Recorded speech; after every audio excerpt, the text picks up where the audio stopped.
الحمد لله نحمده ونستعينه ونستغفره ونؤمن به ونتوكل عليه ونعوذ بالله من شرور أنفسنا ومن سيئات أعمالنا من يهده الله فلا مضل له ومن يضلله فلا هادي له ونشهد أن لا إله إلا الله وحده لا شريك له ونشهد أن سيدنا وسندنا ومولانا محمد وبارك وسلم أما بعد فأعوذ بالله من الشيطان الرجيم بسم الله الرحمن الرحيم إن الله يأمر بالعدل والإحسان وإيتاء ذي القربى وينهى عن الفحشاء والمنكر والبغي يعظكم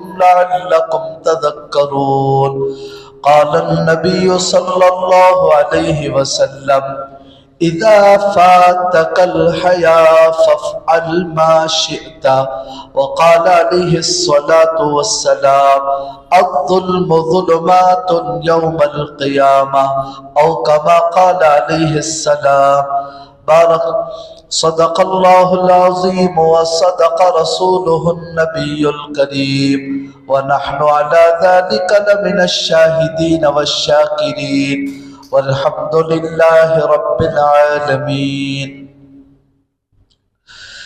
بزرگان محترم، عزیز دوستو، اس سے پہلے 2 جمعہ سے ایک آیت کے اوپر بیان ہو رہا ہے، اور یہ آیت سورہ نحل کی بڑی اہم آیت ہے۔ اس آیت کو ہر جمعہ کے موقع پر ہر مسجد میں امام پڑھتا ہے، عیدین کے موقع میں بھی ہم اس آیت کو سنتے رہتے ہیں۔ اس آیت کے تعلق سے اس سے پہلے بھی بتایا گیا تھا، علماء نے لکھا ہے آیت دیکھنے میں چھوٹی ہے، لیکن اس آیت کے اندر اللہ نے جن باتوں کو حکم دیا ہے، اگر اس کی تفصیل دیکھی جائے تو بس انسانوں کی ہدایت کے لیے یہ ایک آیت کافی ہے۔ یعنی اگر کوئی انسان اس ایک آیت پر اپنی زندگی گزار لے تو بس وہ ہدایت کے راستے پر آ سکتا ہے۔ تو اس آیت میں اللہ نے 6 باتوں کا حکم دیا۔ 3 کام ایسے ہیں جن کے تعلق سے اللہ نے حکم دیا کہ ان 3 کاموں کو کرو، اور 3 کام ایسے ہیں جن کے تعلق سے اللہ نے حکم دیا کہ ان کو نہ کرو۔ ہم سب مل کر اللہ سے دعا کریں کہ اللہ ان 6 باتوں کو ہم سب کو اپنی زندگی میں لانے کی توفیق عطا فرمائے۔ ان میں سے سب سے پہلی بات تھی عدل و انصاف۔ عدل و انصاف کہ ہمیشہ زندگی میں انصاف کے ساتھ انصاف کا برتاؤ کرو، چاہے اپنے ہو چاہے غیر ہو، انصاف کا برتاؤ کرو۔ اور دوسری بات بتائی گئی تھی احسان کی، کہ ہر انسان اپنے اندر احسان کی صفت پیدا کرے۔ اور گزشتہ جمعہ میں تفصیل سے بتایا تھا کہ احسان کسے کہتے ہیں۔ احسان کا مفہوم ہے انسان کہیں بھی ہو، چاہے وہ دکان میں ہو، کھیت میں ہو، بیوی بچوں کے ساتھ ہو، یا دوستوں کے ساتھ ہو، یا کوئی بھی نہیں ہے بس تنہا ہو، تو وہ اپنے دل کے اندر اس دھیان کو جمائے کہ میں اللہ کو دیکھ رہا ہوں۔ اگر یہ کیفیت پیدا نہیں ہو سکتی تو کم از کم اتنی بات تو سمجھ لے کہ اللہ مجھے دیکھ رہا ہے۔ اللہ مجھے دیکھ رہا ہے، مجھے ایک نہ ایک دن اللہ کو جواب دینا ہے، اللہ کے سامنے کھڑے ہونا ہے۔ یہ احساس اپنے اندر پیدا کرنا، اسی کو کہتے ہیں احسان کی صفت۔ جس کے اندر یہ بات پیدا ہو گئی کہ اللہ مجھے دیکھ رہا ہے، ایک نہ ایک دن اللہ کے سامنے کھڑے ہونا ہے، تو پھر وہ انسان جو ہے کبھی غلط قدم اٹھانے کے لیے کپکپاتا ہے، ڈرتا ہے۔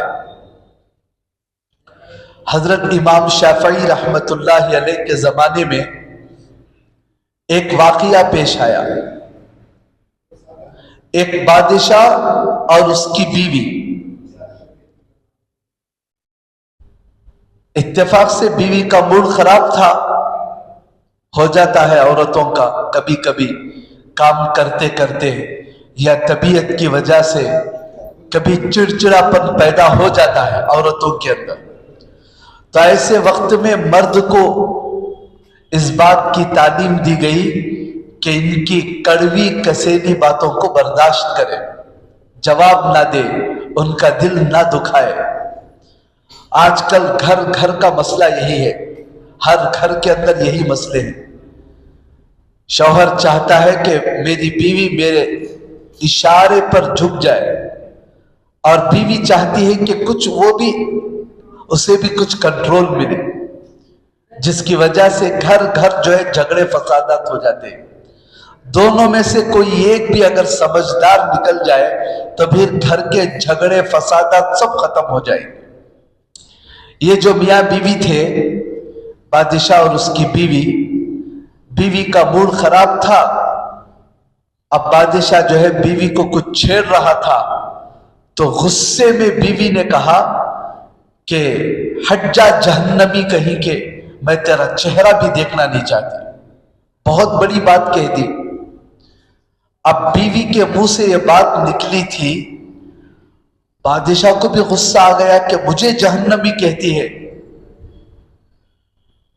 تو فوراً اس نے کہا کہ اگر میں جہنمی ہوں تو تجھے طلاق، تجھے نہیں چاہیے، چل نکل جا۔ اب جیسے ہی بیوی نے طلاق کا لفظ سنا، سارا غصہ نیچے اتر گیا، ایک دم ہوش اڑ گئے اس کے۔ اور دیندار بیوی یہ لفظ سننا نہیں چاہتی، اور دیندار مرد یہ الفاظ اپنی زبان پر لاتا بھی نہیں۔ میں کئی مرتبہ کہہ چکا ہوں کہ اللہ نے طلاق کا اختیار مرد کو دیا ہے۔ کبھی بھی مرد کو ڈرانے کے لیے، دھمکانے کے لیے، مذاق کے لیے یہ لفظ کبھی اپنے زبان پر نہیں لانا چاہیے۔ اللہ کے نبی نے فرمایا 3 چیزیں ایسے ہیں، جدہن جد و ہزلہن جد۔ 3 چیزیں ایسے ہیں مذاق کے اندر بھی وہ ہو جاتی ہیں، مذاق کے اندر بھی ہو جاتی ہیں۔ ان میں سے ایک ہے نکاح۔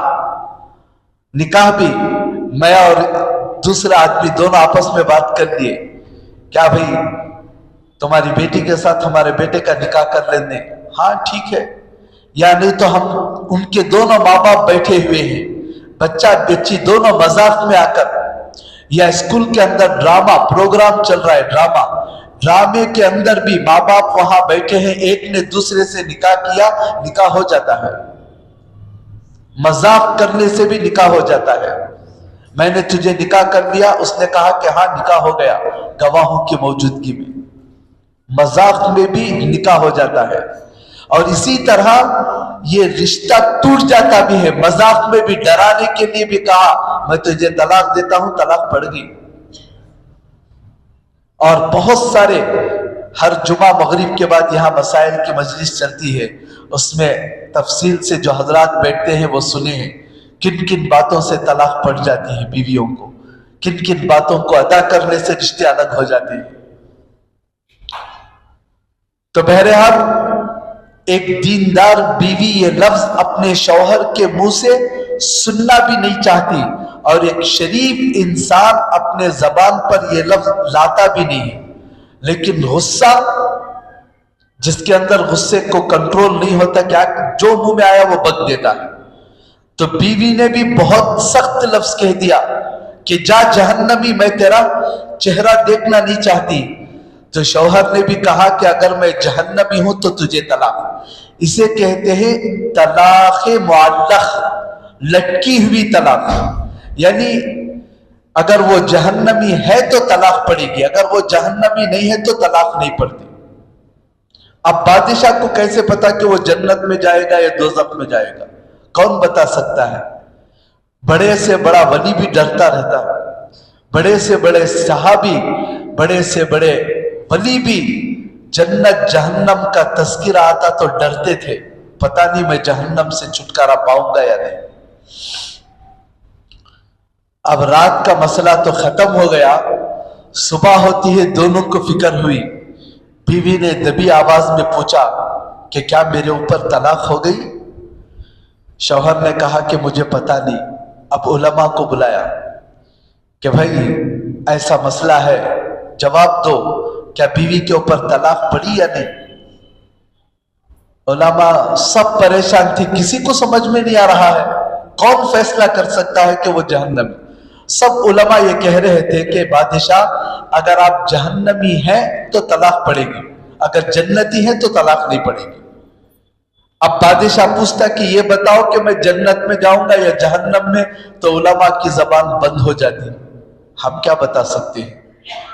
بتانے والے کو خود پتہ نہیں کہ وہ جائے گا یا نہیں. تو یہ مسئلہ گیا امام شافعی رحمت اللہ علیہ کے پاس. میں صرف احسان کسے کہتے ہیں بتانے کے لیے واقعہ بتا رہا ہوں.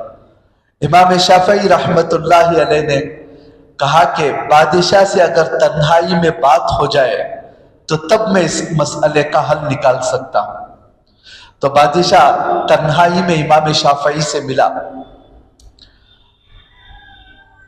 تو امام شافعی نے بادشاہ سے پوچھا یہ بتاؤ کہ کبھی تمہارے ساتھ زندگی میں کوئی ایسا واقعہ پیش آیا کہ تم کسی گناہ کو کرنا چاہتے ہو، کر سکتے تھے، لیکن اللہ دیکھ رہا ہے، اللہ کو منہ دکھانا ہے، اللہ کا خوف آ کر تم اس گناہ سے رک گئے ہو؟ کیا کبھی ایسا کوئی واقعہ پیش آیا؟ سوچ کر بتاؤ. تو بادشاہ تھوڑی دیر سوچ کر کہا کہ ہاں، ایک مرتبہ ایسا موقع ملا تھا کہ میں اگر گناہ کرنا چاہتا تو کر سکتا تھا، لیکن اللہ کے ڈر سے میں رک گیا. کہا کہ کون سا موقع ہے، کیا گناہ تھا، تفصیل بتاؤ. تو بادشاہ نے کہا کہ ایک مرتبہ ہمارے گھر میں کام کرنے والی نوکرانی وہ جو ہے میرے بیڈ روم کو سنوار رہی تھی، صفائی کر رہی تھی. گھر میں کوئی نہیں تھے. میں بیڈ روم کے اندر گیا، جاتی ہی میری نیت بدل گئی، نیت خراب ہو گئی. تو میں دروازہ بند کر دیا اور اس عورت کے قریب گیا. وہ عورت بھی پہچان لی. عورتوں کے اندر وہ ملکہ اللہ نے رکھا ہے کہ کوئی مرد قریب آتا ہے تو اس کی نیت کیا ہے وہ پہچان لیتی ہے، باتوں سے محسوس ہو جاتا ہے. اگرچہ وہ شرم حیا کی وجہ سے اظہار نہیں کرتی، لیکن پرکھ لیتے ہیں مرد کو. اتنی صلاحیت اللہ نے ہر عورت کو دے رکھی ہے. وہ عورت سمجھ لی کہ بادشاہ کی نیت خراب ہے، اور وہ مجبور بھی تھی. بادشاہ تھا، بادشاہ کے سامنے کیا کر سکتی؟ اگر وہ چیختی تو آواز بھی نہیں جاتی، آواز اگر گئی بھی تو آ کر بادشاہ کو کون روکے گا؟ اس لیے وہ عورت کپ کپاتی ہوئی بیٹھ گئی. بادشاہ بالکل قریب گیا تو اس نے صرف بادشاہ کو کہا کہ اے بادشاہ، بے شک دروازہ بند ہے، کھڑکیاں بند ہیں، لیکن اللہ دیکھ رہا ہے. صرف اتنا سننا تھا. بادشاہ سیدھا واپس گیا اور دروازہ کھول کر کہا کہ نکل جاؤ. تو امام شافعی سے بادشاہ نے کہا اگر میں چاہتا تو جو کچھ بھی کرنا چاہتا کر سکتا تھا، لیکن وہ یہ جملہ اس نے جو کہا کہ مجھے کوئی نہیں دیکھ رہا ہے ہم لوگوں کو، لیکن اللہ دیکھ رہا ہے، اس جملے نے مجھے اس گناہ سے بچا دیا. میں اس وقت گناہ کرنے والا تھا، رک گیا. تو امام شافعی نے کہا کہ ٹھیک ہے جاؤ، تمہیں طلاق نہیں، تمہاری بیوی کو طلاق نہیں پڑے گی، آرام کے ساتھ زندگی گزار لو. اب جو علماء تھے وہ پریشان ہو گئے. کہا کہ امام شافعی کو کیسے پتا چل جائے کہ یہ جہنم میں جائے گا؟ کیسے فتویٰ دے دیا؟ بلاؤ سب علماء ایک طرف، امام شافعی ایک طرف. امام شافعی کو علماء نے پوچھا کہ آپ نے کیسے فتویٰ دیا کہ یہ جہنمی نہیں ہے؟ کیا آپ کے پاس جبرائیل آ کر بتا کر گئے تھے کہ یہ جنت میں جائیں گے؟ تو امام شافعی نے کہا میں نے فتویٰ نہیں دیا، اللہ نے فتویٰ دیا ہے. کہاں دیا ہے اللہ نے فتویٰ؟ کہا اللہ قرآن پاک میں فرماتا ہے وَأَمَّا مَنْ خَافَ مَقَامَ رَبِّهِ وَنَهَى النَّفْسَ عَنِ الْهَوَىٰ فَإِنَّ الْجَنَّةَ هِيَ الْمَأْوَىٰ. بے شک جو آدمی اللہ کے سامنے کھڑے ہونے سے ڈرے اور اپنے نفس کو غلط کام کرنے سے روکے کہ اللہ کے سامنے ایک نہ ایک دن کھڑے ہونا ہے، کیا جواب دوں گا، اس احساس سے کوئی غلط کام سے بچ جاتا ہے، اللہ فرماتا ہے فَإِنَّ الْجَنَّةَ هِيَ الْمَأْوَىٰ، اللہ اس کا ٹھکانہ جنت میں بنائیں گے. تو اس آیت کی وجہ سے میں نے فتویٰ دیا کہ بادشاہ چاہا تو کتنی بڑی غلطی کر سکتا تھا، لیکن اس کے دل میں اللہ کا خوف آیا. تو جو اللہ سے ڈرتا ہے اللہ اس کا ٹھکانہ جنت میں دے گا. تو اس واقعے سے میں یہی بتانا چاہتا ہوں، احسان کی صفت اسی کو کہتے ہیں کہ آدمی تنہائی میں ہو، دکان میں ہو، کہیں پر بھی ہو، دل کے اندر یہ خیال آئے کہ میرا اللہ مجھے دیکھ رہا ہے، میرا اللہ مجھے دیکھ رہا ہے. اسی صفت کو کہتے ہیں احسان کی صفت. دیکھنے میں لفظ چھوٹا ہے لیکن ہم غور کر کے دیکھ لیں، اگر یہ چیز پیدا ہو جائے تو کیا ہم کبھی دکان میں کسی کو دھوکہ دے سکتے ہیں؟ کسی کی زمین ہڑپ کر سکتے ہیں؟ کسی ماں بہن کو غلط نگاہ سے دیکھ سکتے ہیں؟ یا بند کمرے میں بیٹھ کر ٹیلی ویژن چلا سکتے ہیں؟ فون کے اندر غلط چیزیں دیکھ سکتے ہیں؟ ہاں کوئی نہیں دیکھ رہا ہے لیکن اللہ تو دیکھ رہا ہے. اس صفت کو اپنے اندر پیدا کرنا، اسی کو کہتے ہیں احسان کی صفت. یہ دو چیزیں ہو گئے، یاد ہی دونوں چیزیں. پہلی چیز کیا ہے؟ عدل و انصاف. اور دوسری چیز احسان کی صفت پیدا کرنا. اور تیسری چیز ہے رشتہ داروں کو دینا. رشتہ داروں کو دینا.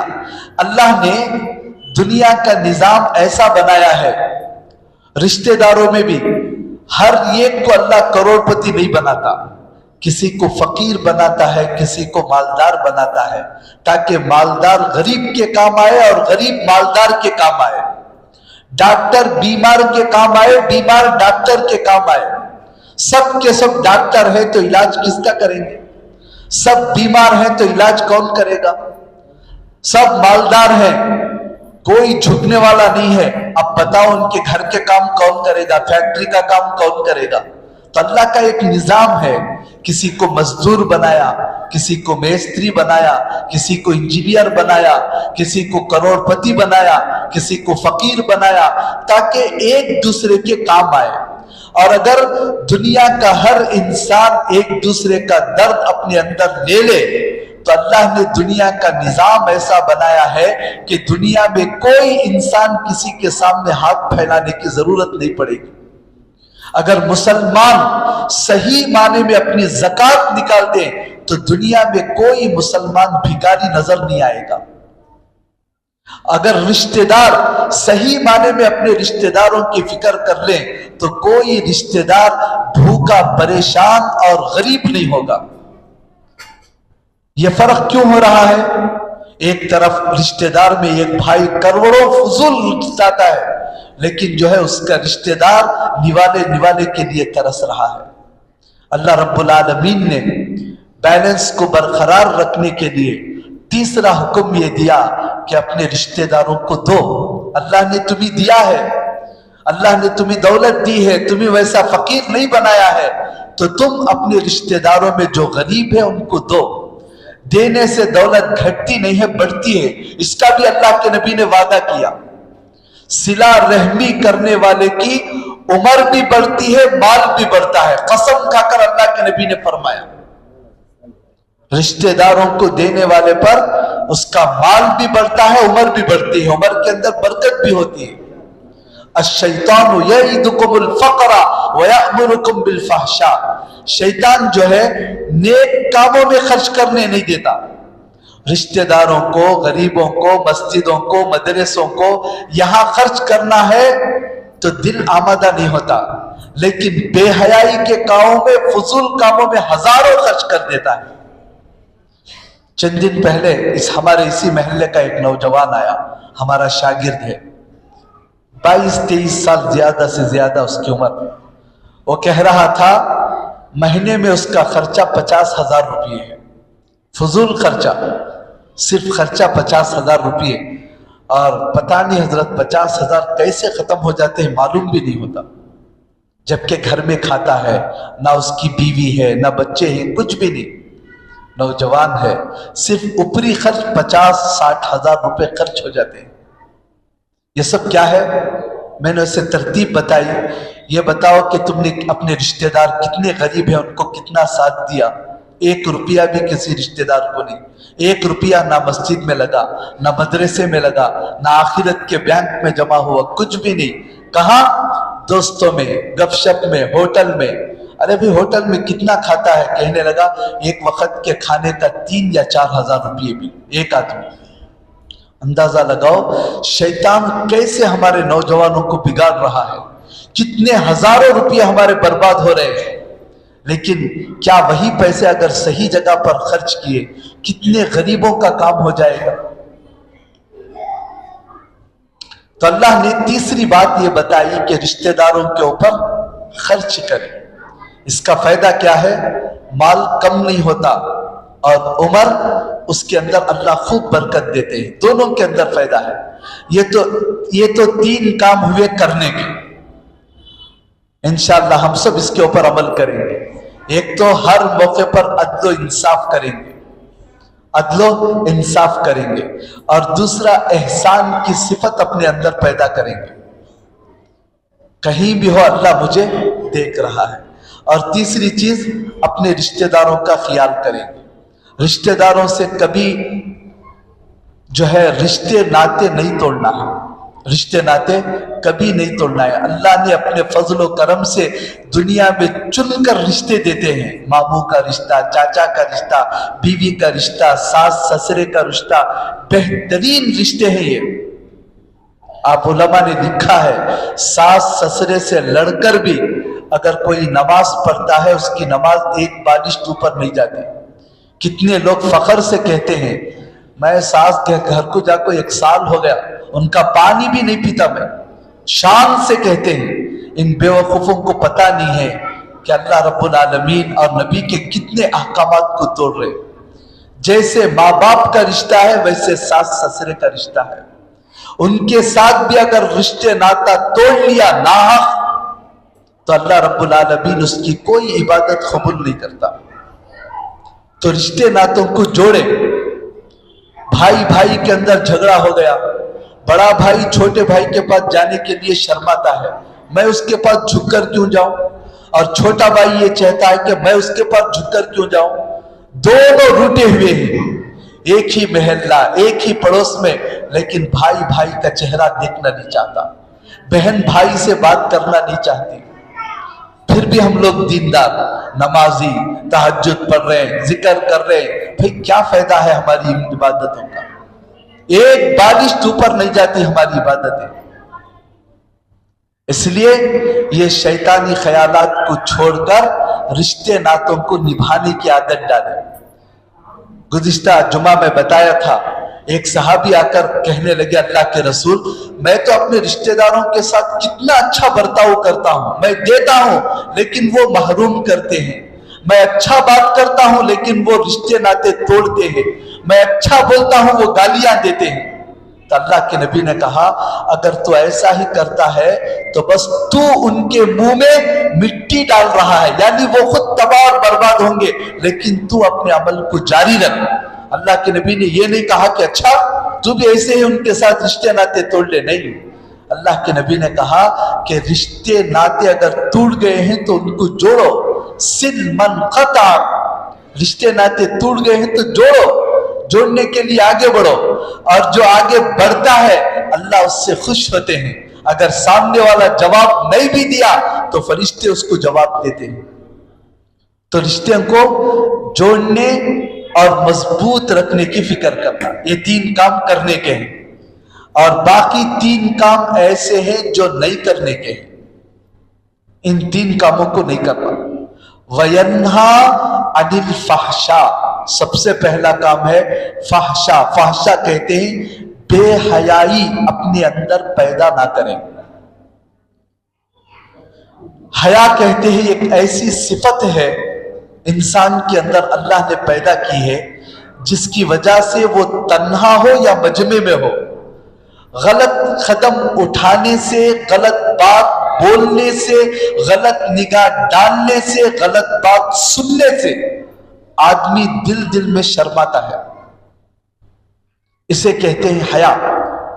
تو اس حیا کی چادر کو ختم نہ کرو، اور اللہ کے نبی نے فرمایا حیا جنت کے اندر ایک درخت ہے، اس کی جڑ جنت میں ہے، اس کی شاخ، اس کی ڈھالی دنیا کے اندر لٹک رہی ہے، جو حیا کو پکڑے گا وہ جنت کی اس ٹہنی کو پکڑ کر جنت میں جائے گا، اور بے حیائی جہنم کا ایک درخت ہے، جو بے حیائی کو پکڑے گا اس کی شاخ دنیا کے اندر لٹک رہی ہے، جو اس کو پکڑے گا وہ جہنم کے اندر جائے گا۔ اللہ کے نبی نے فرمایا ہر قوم کی ایک پہچان ہے، اور مسلمان کی پہچان یہ ہے کہ وہ حیا والا ہوتا ہے، شرم اور حیا والا ہوتا ہے۔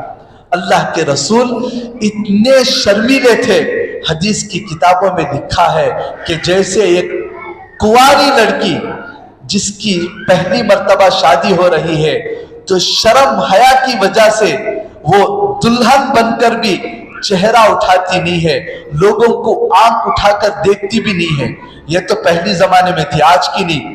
آج تو بے حیائی دلہنوں کے اندر بھی آ گئی، وہ بھی مست بیٹھے رہتے ہیں، ویڈیو نکال رہے ہیں، فوٹو نکال رہے ہیں، غیر مرد سامنے ہیں، سب کے سامنے ہنستے ہوئے باتیں کر رہے ہیں۔ لیکن پہلے، آج سے چند سال پہلے اور آج بھی جن گھروں کے اندر دینداری ہے، شرم حیا ہے، ایسی عورت شادی سے پہلے مردوں کے سامنے آنے، چہرہ اٹھانے سے بھی شرماتی ہے۔ تو صحابہ فرماتے ہیں اللہ کے نبی کے اندر پوری زندگی جیسے کنواری شرمیلی عورت جو صرف شادی کے پہلے دن جتنا شرم حیا اس کے اندر رہتی ہے، اللہ کے نبی کے اندر پوری زندگی ایسی شرم و حیا تھی۔ اس شرم و حیا کی وجہ سے آپ کھل کھلا کر بات کرتے نہیں تھے، صرف مسکراتے تھے، اور زیادہ چیختے نہیں تھے، روڈوں میں کھڑ کر لڑائیاں نہیں کرتے تھے، کیونکہ وہ شرم و حیا ہر غلط کام کرنے سے انسان کو روکتی ہے۔ تو اللہ کے نبی نے فرمایا اذا فاتک الحیا فافعل ما شئت، جب یہ حیا ختم ہو گئی تو بس اب جو چاہے کر، تجھے کوئی روکنے والا نہیں۔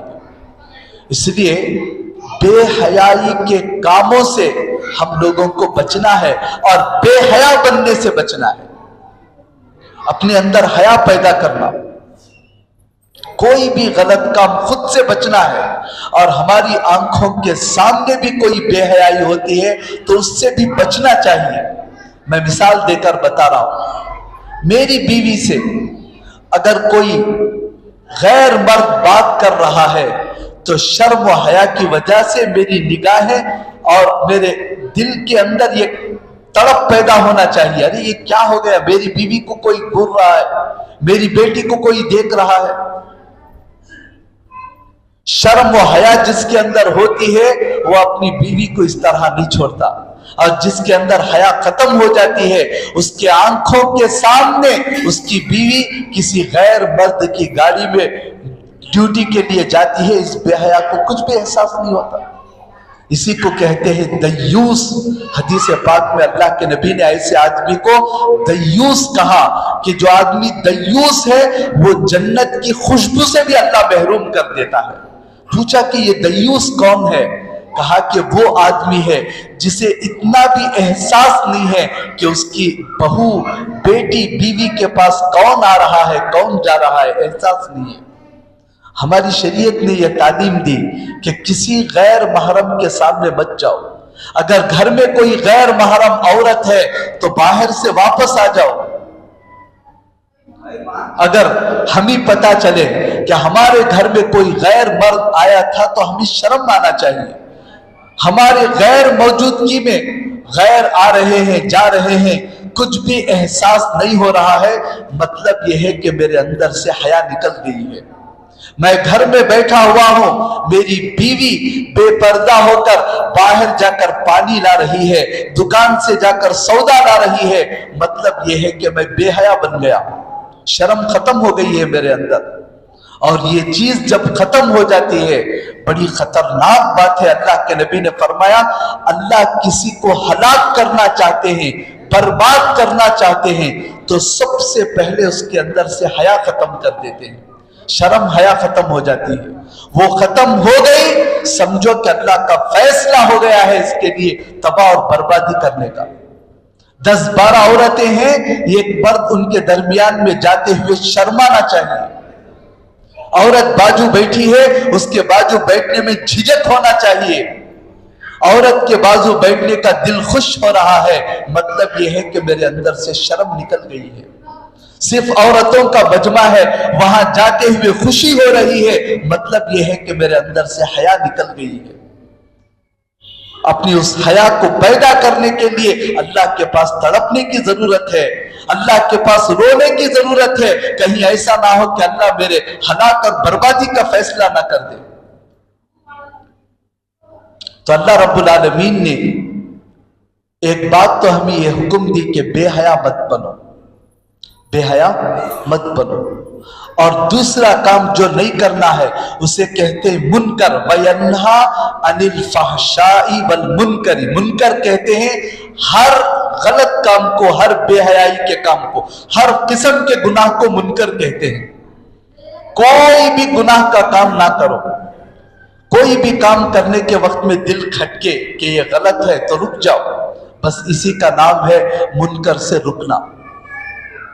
اور تیسری چیز ہے ظلم، ظلم والبغی، بغی کہتے ہیں ظلم کو، کہ کسی کے اوپر ظلم مت کرو، ناحق کسی کا مال مت لو، ناحق کسی کو مت مارو، ناحق کسی کو گالی مت دو، ناحق کسی کی غیبت مت کرو، ناحق کسی کو بدنام مت کرو۔ یہ ظلم ہے، اس کا بدلہ اللہ پاک قیامت کے دن دیں گے مظلوم کو کھڑا کر کے۔ جہنم کے اندر اتنا خطرناک عذاب ہوگا جہنمیوں کو، ظلم کرنے والوں کو۔ حدیث پاک میں آتا ہے کہ ظالم اللہ سے دعا کرے گا اللہ ہمیں یہ عذاب برداشت نہیں ہو رہا ہے، تھوڑی دیر کے لیے اس عذاب کو ختم کر دے، تو اللہ جو ہے جہنم میں ظالموں کو کنارے پر کر دے گا۔ جیسے سمندر کا ایک کنارہ ہوتا ہے جسے بیچ کہتے ہیں، وہاں پر لوگ بیٹھ کر وہاں ٹھنڈا سمندر کا مزہ لیتے ہیں بیچ کے اندر، ایسا جہنم کے کنارے پر ان سب ظالموں کو الگ کر کے اللہ ان کو اور ایک عذاب دیں گے۔ فرشتوں سے کہیں گے کہ جہنم کے سانپ اور بچھو چھوڑو، تو ایک ایک سانپ اونٹ کے برابر ہوگا، ایک ایک بچھو اونٹ کے برابر ہوگا، وہ ان ظالموں کو پکڑ کر نوچے گا، یہاں تک کہ جب وہ ایک مرتبہ نوچتا ہے گوشت کے ساتھ اس کا ہڈ نظر آ رہا ہوگا، ایسی جلن، ایسی تکلیف محسوس ہوگی کہ وہ ظالم کہیں گے اللہ اس سے بھی بہتر وہ جہنم کا عذاب ہے، جہنم میں دوبارہ ڈال دے۔ وہاں پتا چلے گا کہ کسی کی زمین ہڑپنے پر کیا عذاب ہو رہا ہے۔ یہاں تو کوئی کچھ نہیں کہے گا، یہاں تو کوئی کچھ نہیں کہے گا، جو منہ کو چاہے وہ بول دو، کسی کا دل دکھا دیا، کسی کی غیبت کر دی، ایک ایک بات کا وہاں پر جواب دینا ہوگا۔ تو اللہ فرماتے ہیں اپنی آخرت کیوں برباد کرتے ہو؟ ظالم مت بنو، بیویوں کے اوپر ظلم کرنا، بچوں پر ظلم کرنا، ناحق پڑوسیوں کو تکلیف دینا، کسی کی زمینیں دبا لینا، یہ سب کتنا بڑا ظلم ہے۔ اللہ پاک قیامت کے دن ظلم کا بدلہ لیے بغیر جانوروں کو بھی نہیں بخشتے۔ اگر ناحق ایک بکری جس کو سنگ تھے بے سنگ والی کو ماری ہے بھوکی ہے، اللہ ان دونوں کو کھڑا کریں گے، زندہ کریں گے. تو نے اس کے اوپر ظلم کیوں کیا تھا؟ لے اس کا بدلہ لے. اس کو سنگ دیں گے اور اس کو سنگ سے محروم کریں گے. جب دونوں کا بدلہ ہو جائے گا ان کو ختم کر دیں گے. جانوروں کو بھی اللہ نہیں بخشتے تو ہم انسان جو مکلف ہیں کیسے بخشے جائیں گے؟ آج ہم لوگ دوسروں کو ستاتے ہیں، دوسروں کا مال لے لیتے ہیں، ظلم پر ظلم کرتے ہیں اور معافی اللہ سے مانگتے ہیں، اللہ مجھے معاف کر دے. یاد رکھ لے، جب تک مظلوم معاف نہیں کرتا اللہ بھی ظالم کو معاف نہیں کرتا. کتابوں میں لکھا ہے کہ ایک ظالم سمندر کے کنارے پر گیا، ایک بیچارہ مچھلی پکڑنے والا مچھیرا، وہ مچھلیاں پکڑ رہا تھا، بڑی مچھلی ملی، خوش ہو گیا، چلو اس کی وجہ سے کچھ پیسے مل جائیں گے، میرے آج کے دن کا گزارا چلے گا. لے کر جا رہا تھا تو ظالم کو مچھلی پسند آئی، اس نے چھین لیا. اس نے پیسے مانگے تو ڈانٹ کر بھگا دیا. اب وہ بیچارہ غریب دل سے بددعا نکلی لیکن خاموش دل دکھتا ہوا روتا ہوا واپس آ گیا. تو یہ ظالم اس مچھلی کو لے کر جا رہا تھا تو اس مچھلی نے اس کو کاٹا، ہلکا سے قطرہ، ناخن کے پاس، کوئی زیادہ چوٹ نہیں تھی. اس نے سرسری سمجھ کر چھوڑ دیا. لیکن صبح ہوتی ہے دیکھا کہ وہ انگلی سیپٹک ہو گئی ہے. ڈاکٹر کے پاس گیا تو ڈاکٹر نے کہا کہ انگلی کو کاٹنا پڑے گا. انگلی کو کاٹا. چند دن کے بعد پھر یہاں ہتھیلی کے پیچھے درد شروع ہوا. ڈاکٹر نے کہا ہاتھ کو کاٹنا پڑے گا. پورا یہاں گھٹے تک ہاتھ کو کاٹ دیا گیا. پھر چند دن کے بعد ادھر تکلیف ہوئی تو پھر آدھے نصف تک کاٹ دیا گیا، یہاں تک کہ کوہنی تک کٹ کر دیا گیا. تو بعد میں کسی اللہ والے نے کہا یہ بیماری نہیں ہے، وہ اس مظلوم کی آہ ہے، جب تک وہ معاف نہیں کرے گا تیرے جسم کے ٹکڑے ہو جائیں گے، یہ بیماری ختم ہونے والی نہیں ہے. وہ گیا، جا کر پیر پکڑ کر معافی مانگا، اللہ کے لیے مجھے معاف کر دو. جب اس مظلوم نے معاف کر دیا تب اس کی وہ بیماری ختم ہوئی. آج ہم نے کتنے لوگوں کے پیسے ہڑپ کر لیے، خرچ پوچھا اور ڈبا دیا، دینے کا نام ہی نہیں. اگر پوچھنے کے لیے آئے تو الٹا گالی دے رہے، دیں گے جاؤ جی، کیا ڈوب جاتے؟ ہاں یہاں تو چل جائے گا، لیکن اگر موت آ گئی کیا منہ لے کر اللہ کے پاس جائیں گے؟ جس کا قرض لیا ہے اگر اس کے دل سے آہ نکل گئی تو یاد رکھ لو ہماری یہ اونچی اونچی بلڈنگیں تباہ ہو جائیں گی، ہمارے دلوں کا سکون ختم ہو جائے گا، ہماری برکتیں ختم ہو جائیں گی. اس لیے کبھی کسی کی بددعا نہ دیں، کسی کا دل نہ دکھائیں، کسی کے اوپر ظلم نہ کریں. تو بس یہ تو ایک موضوع ایسا ہے کہ ایک جمعہ بیان کرنا ہے. میں تو مختصر ایک اہم باتیں تھی مختصر طور پر ان 6 باتوں کو بتا دیا ہوں. اللہ سے ہم سب مل کر دعا کریں کہ اللہ ہم سب کو ان 6 باتوں پر عمل کرنے کی توفیق عطا فرمائے.